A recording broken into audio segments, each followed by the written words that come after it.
मैं आप सभी को याद दिला दूं कि सोशल मीडिया के जरिए कुछ चाटुकारों के द्वारा मेरा यह दुष्प्रचार कराया गया था कि मेरे सारे सर्टिफिकेट फर्जी हैं। उन सारे चाटुकार चमचों और खास तौर पे उस कुतिया के मुंह पर बार काउंसिल ऑफ इंडिया के इस ऑर्डर ने जोरदार तमाचा मारा है कि मेरे सारे सर्टिफिकेट जिनविन हैं। कोर्ट पे भरोसा है, न्यायाधीश महोदय पे भरोसा है, ये मनन मिश्रा पे भरोसा नहीं, क्योंकि law is supreme, Manan Mishra is not supreme.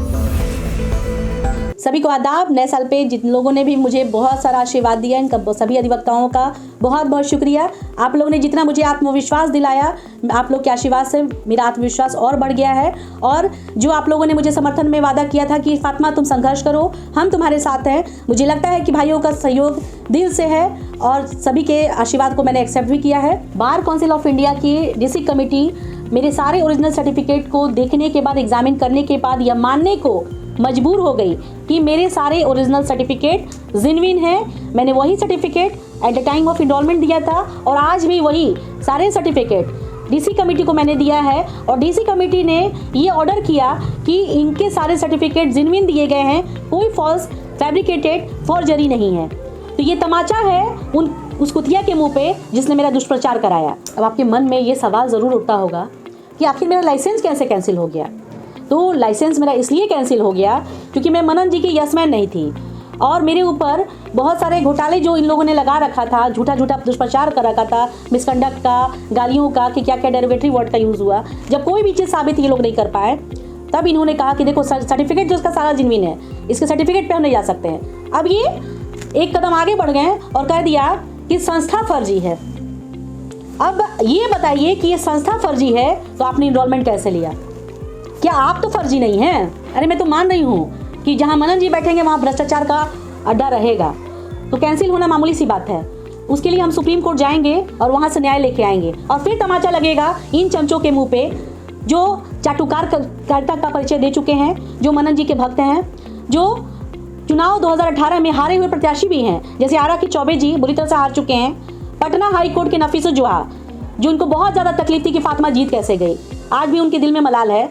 शायद अगले बार तैयारी कर लीजिएगा, आप जीत जाइएगा, लेकिन मुझे बदनाम करके नफीस जोहा आप जीत नहीं पाइएगा। और भी बहुत सारे लोग हैं, अधिवक्ता हैं, जो सोशल मीडिया पे लगातार दुष्प्रचार कर रहे हैं कि इसका कैंसिल हो गया। तो याद रखिएगा, न्याय मिलेगा, देर से मिलेगा, लेकिन न्याय कभी पराजित नहीं होता है। बार काउंसिल ऑफ इंडिया का जब मैंने ऑर्डर पढ़ा तो एक बात मुझे बहुत सरप्राइज हुआ इस आदेश को पढ़ के। उन्होंने स्पष्ट लिखा कि जो पूर्व बार काउंसिल ऑफ इंडिया के चेयरमैन थे श्री सूरज नारायण सिन्हा जी, जो हमारे बीच आज नहीं हैं, उनके पैरवी से मेरा इनरोलमेंट किया गया। तो श्रीमान, मैं ये पूछना चाहूँगी कि बार काउंसिल या bar council of India act rule से चलता है, इस किताब के माध्यम से चलता है, एडवोकेट एक्ट से चलता है, या किसी के पैरवी से चलता है? जब सर्टिफिकेट ही आपको फर्जी लगा या जब संस्था ही डीरिकॉग्नाइज थी, तो सबसे बड़ा पहला प्रश्न ये है कि बार काउंसिल ने एडमिशन कैसे ले लिया?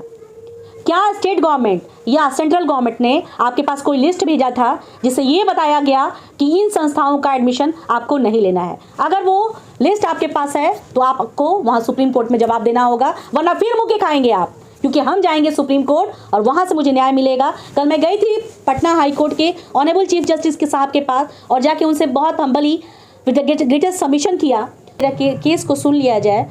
उन्होंने इतना प्यार से मुझे ट्रीट किया, मुझे सहानुभूति दिखाया कि मैं रो पड़ी, ओपन कोर्ट में रो पड़ी। उन्होंने मुझे पानी पिलवाया, मेरी बात को सुना और कहा कि आपको जस्टिस मिलेगा। तो मुझे कोर्ट पे भरोसा है, न्यायाधीश महोदय पे भरोसा है, ये मनन मिश्रा पे भरोसा नहीं, क्योंकि law is supreme, Manan Mishra is not supreme.